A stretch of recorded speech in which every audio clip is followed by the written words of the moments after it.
Thank you for joining us. Could you please briefly introduce yourself and describe your professional position? Yes, of course. My name is Jan Kostevc. I'm from the EU Agency for the Coordination of Energy Regulators, ACER. I am a team leader of the energy infrastructure team at ACER. We are currently in Brussels during the European Sustainable Week. How do you find this conference so far? It's a very lively conference, a very lively event, a lot of interesting discussions, very good panelists, if I may say, and yeah, interesting topics. Something very unique, valuable, that probably stumbled upon during your presence at this conference, something meaningful, I don't know. Well, unfortunately, to be honest, I have only been here for this one day. But I think, you know, what I also hear from other speakers and, you know, people I meet, they are all amazed to say, and they're all very much praising the event.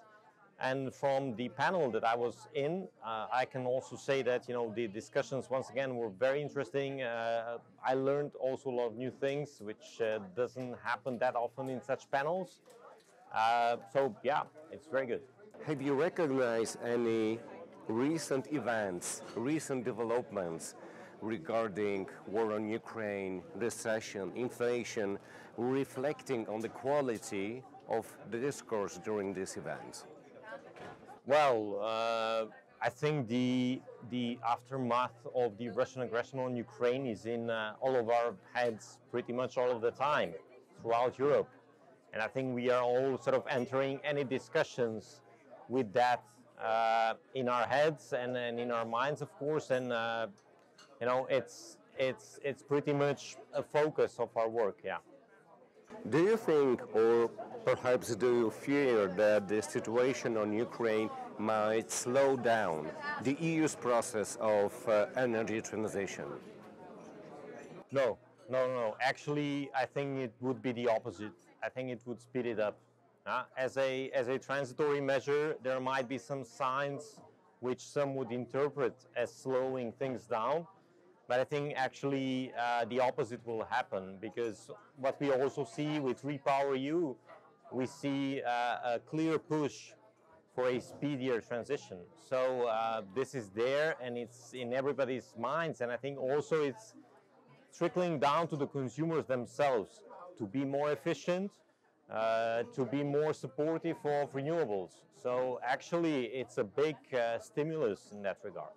From your perspective, what should be done in terms of the EU, the businesses and citizens to propel the process of transition of energy, to find themselves quickly on the green parts of the economy?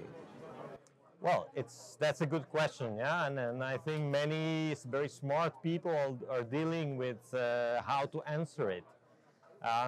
In my personal belief, I think, you know, the situation we are in with the Russian aggression on Ukraine, the war in Ukraine, this was a huge sort of kick in the ass of many Europeans in that regard, you know. All of a sudden we see that we cannot be dependent and we cannot really count on outside supplies of energy, which means we have to strongly reach out to become self-dependent. And that, of course, means investing into the resources we have. And we have, of course, wind, we have sun. Renewables are, of course, the most green sources that we can opt for, and it makes the obvious choice. But, you know, when the prices are going up, the inflation is creeping up, people start being more frugal.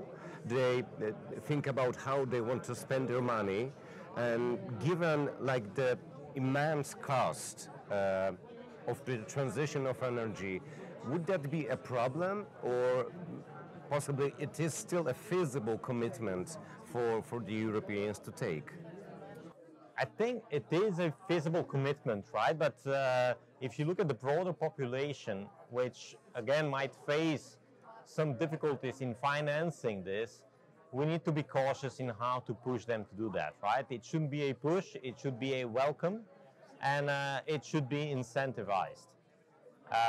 And I think this is the most important thing to do, to have strong incentives on the political level that would make, investing into renewables, into efficiency, appealing for the consumers. What kind of incentives? What would be like the biggest way, the best way to encourage people to, well, to pursue this way? Probably money? At the end, it boils down to money, most of the cases, right? So when we are talking about incentives, usually it's financial incentives that are the most efficient ones.